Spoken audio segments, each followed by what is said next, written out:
Hello guys, स्वागत है आपका अपने यूट्यूब चैनल स्टडी विद अमन कुल में। आज हम लाए हैं शिक्षा निदेशालय राष्ट्रीय राजधानी क्षेत्र दिल्ली की वर्कशीट नंबर 31 जो कि क्लास 9th के लिए है। विषय आपका गणित है। डेट है जिसकी 20 सितंबर 2021। आप अपना नाम और अपने कक्षा अध्यापक का नाम लिखेंगे।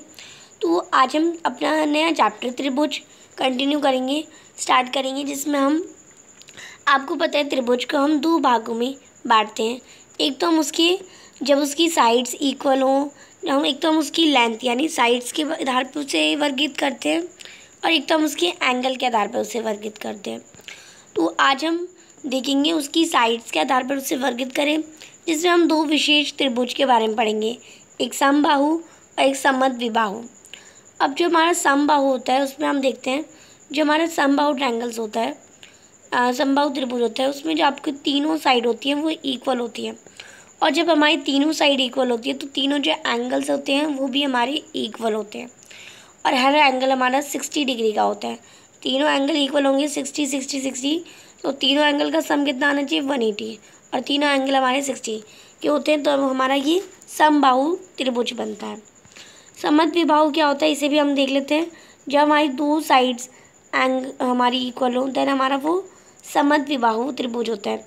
अब दो साइड्स जो इक्वल होती है, इनके जो अपोजिट बनने वाले जो एंगल होते हैं, यानी इसके जो सामने बनेगा वो हमारा ये वाला एंगल बनेगा, और इसके जो सामने बनेगा वो हमारा ये वाला एंगल बनेगा। यानी दो साइड्स इक्वल हो और ये दो एंगल भी हमारे इक्वल हो, देन वो हमारा समद्विबाहु त्रिभुज कहलाता है। अब इसे हम थोड़ा इसके बारे में पढ़ लेते हैं। अवश्य पूर्व ज्ञान, त्रिभुज की पहचान, त्रिभुज की भुजाओं और शीर्ष की समझ। अब आपने ABC की रचना करी, इसमें आपको पता है AB हमारा BC और BC हमारा AC के इक्वल है, तो ये हमारा एक समबाहु त्रिभुज कहलाएगा। एक त्रिभुज जिसकी तीनों भुजाओं का माप समान हो वो समबाहु त्रिभुज कहलाता है। एक समबाहु त्रिभुज के प्रत्येक कोण का माप भी समान होता है। अब आगे पूछा है आपको बूझो तो जाने, क्या आप बता सकते हैं समबाहु त्रिभुज में प्रत्येक कोण का माप कितना होता है? तो आपको पता है 60 डिग्री होता है। इसे हम निकाल भी सकते हैं। एक ट्रायंगल है, इसमें ये हमें नहीं पता कि तीनों कितने हैं। एक को हमने क्या मान लिया, x मान लिया। अब x मान लिया, एंगल कितने होते हैं हमारे 3 होते हैं, तो 3x हो जाएगा। इक्वल में तीनों का सम कितना है 180। x साइड में रखेंगे 180 अपॉन में 3 करेंगे, 3 1 सा 3 और 3 6 सा हमारा 18, तो ये 16 यानी 0 लगा दिया तो 16 हो जाएगा। एक एंगल हमारा 60 डिग्री का निकल गया। अब 60 डिग्री का निकल गया, हम इसे देख सकते हैं, एक 60 फिर 60 और 60, तो 180 डिग्री के इक्वल है, तो आप इसमें 60 डिग्री लिख देंगे। देन अब हमने एक और PQR की रचना की। अब हम समद्विबाहु के बारे में पढ़ लेते हैं। इसकी दो भुजाएं बराबर होती है, मैंने आपको बताया PQ, और हमारा जो PR है वो हमारा बराबर है। अब PQR एक समद्विबाहु त्रिभुज कहलाएगा। एक त्रिभुज जिसकी दो भुजाएं का माप समान हो वो हमारी समद्विबाहु त्रिभुज कहलाती है। आप किसी एक समद्विबाहु त्रिभुज की रचना कीजिए, उसमें सभी कोणों को मापिए, विभिन्न भुजाओं तथा अन्य समद्विबाहु त्रिभुज लेकर इस क्रियाकलाप को दोहराइए। तो आप देखेंगे एक समद्विबाहु त्रिभुज की जो बराबर भुजाएं उनके सम्मुख जो कोण बनते हैं वो बराबर होते हैं। यानी अगर हमारी भुजाएं बराबर है तो इसके जो सम्मुख कोण बन रहे हैं वो भी बराबर होते हैं, दोनों बराबर होते हैं।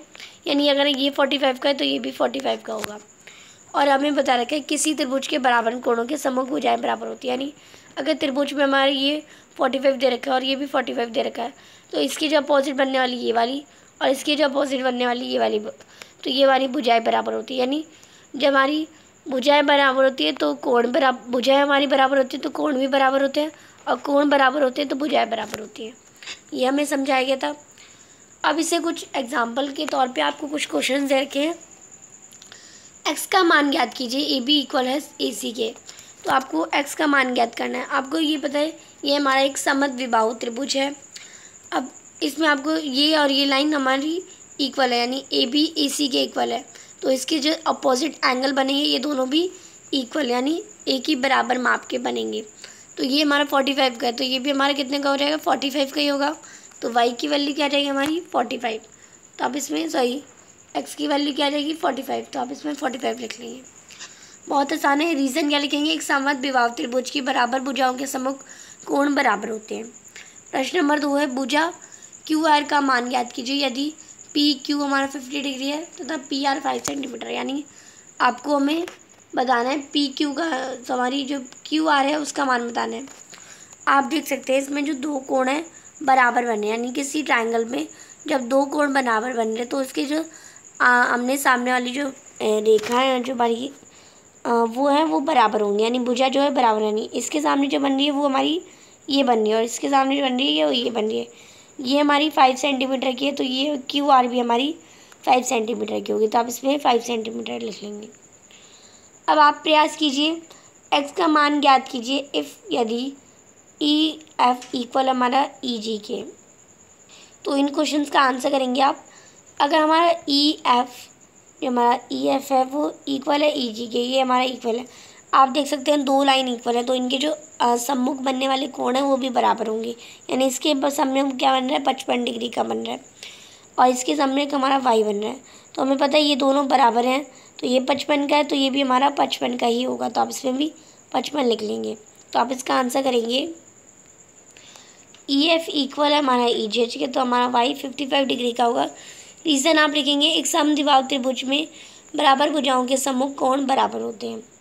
क्वेश्चन नंबर 2 है, भुजा ए सी का मान ज्ञात कीजिए यदि ए एंगल बी के इक्वल है और 40 डिग्री और बी सी हमारी 8 सेंटीमीटर, यानी आप इसमें देखेंगे ये दोनों हमारे एंगल इक्वल हैं, दोनों 40 की डिग्री के हैं। अब इनके जो सम्मुख बनने वाली जो हमारी भुजा है यानी 40 डिग्री के, ये इधर 8 सेंटीमीटर बन रही है और इधर वाली क्या बन रही है ए बी, ये दोनों इक्वल होगी तो ये हमारी 8 सेंटीमीटर है तो ये भी हमारी 8 सेंटीमीटर होगी। तो हमें कितना क्या निकालना था, हमें ए सी का मान ही याद करना था, ये हमारा 8 सेंटीमीटर आंसर आ जाएगा। तो आप इसका आंसर में करेंगे एंगल ए हमारा एंगल बी के इक्वल है, बी सी हमारी ए सी के इक्वल है, ए सी हमारी 8 सेंटीमीटर, यानी किसी त्रिभुज के बराबर कोणों के सम्मुख भुजाएं बराबर होती हैं, तो आप इसमें ये रीज़न लिख लेंगे। तो आज की आपकी वर्कशीट जो है वो बहुत आसान से कंप्लीट होती है। अभी तक आपने मेरे चैनल को सब्सक्राइब नहीं किया है तो प्लीज़ मेरे चैनल को सब्सक्राइब ज़रूर करें और उसके बाद आने वाले बेल आइकन को प्रेस करें, जिससे आपको हर वीडियोज़ के नोटिफिकेशन टाइम से मिलते रहे। हम आपके लिए इतनी मेहनत करते हैं तो आप एक सब्सक्राइब तो ज़रूर कर सकते हैं। आपके एक सब्सक्राइब से मुझे बहुत खुशी मिलती है। ये वीडियो अच्छी लगी तो इसे लाइक करिए, दोस्तों के साथ शेयर करिए और आपने अभी तक हमारा टेलीग्राम ग्रुप ज्वाइन नहीं किया तो आप उसे ज्वाइन कर सकते हैं।